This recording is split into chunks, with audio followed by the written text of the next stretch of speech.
Welcome to Wine Wanderings. I'm continuing my discussion with Jason Haas, second-generation proprietor of Tablas Creek Vineyards in Paso Robles, California.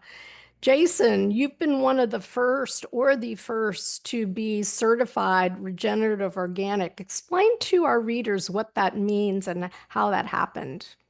Sure. So we've been organic since our inception. That's something that we inherit from our partners at Bocastel. And we decided to farm organically really because we thought that that would give us the best chance to show off our terroir, the character of our place. And I think that's probably intuitive to most people. The less you put on from the outside and the more natural the things that you put on, the more the grapes are going to taste like the place in which they're grown. So that was our starting point. But we realized if that was our goal, we should probably not just be focusing on using non-chemical additives.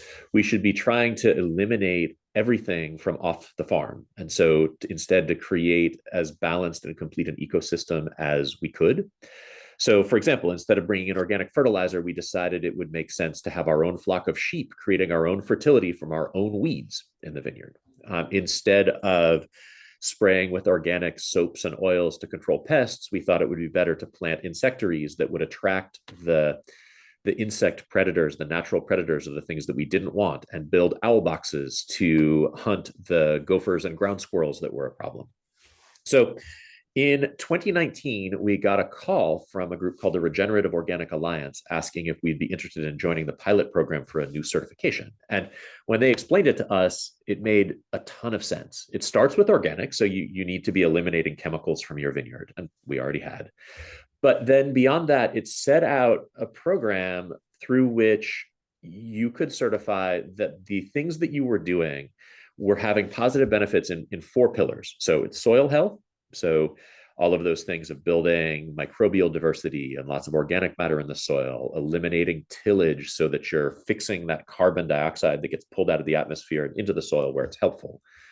Then there's a pillar on animal welfare. So the flock of sheep that we had have to be certified that they're treated well.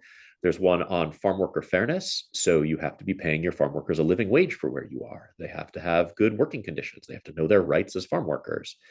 And that has huge benefits in terms of longevity of tenure, the way that you keep skills, the way that you make sure that your team is invested in their work. And then finally, there's a pillar in resource use. So you have to be moving away from a reliance on shared resources like groundwater and non-renewable energy.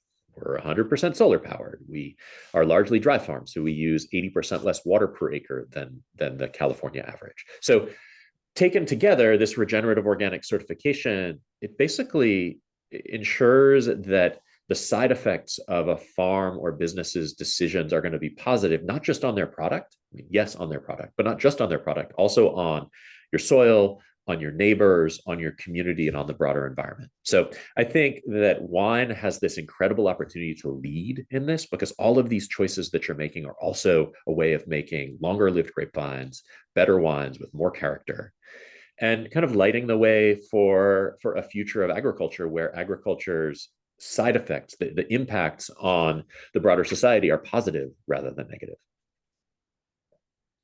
So thank you for explaining that, and congratulations on that certification. That's really important. Thanks. It's something that we're immensely proud of. If you see it on the back label of one of our wines, just know all the work that went into it. It was a big deal for us. Was. Thank you.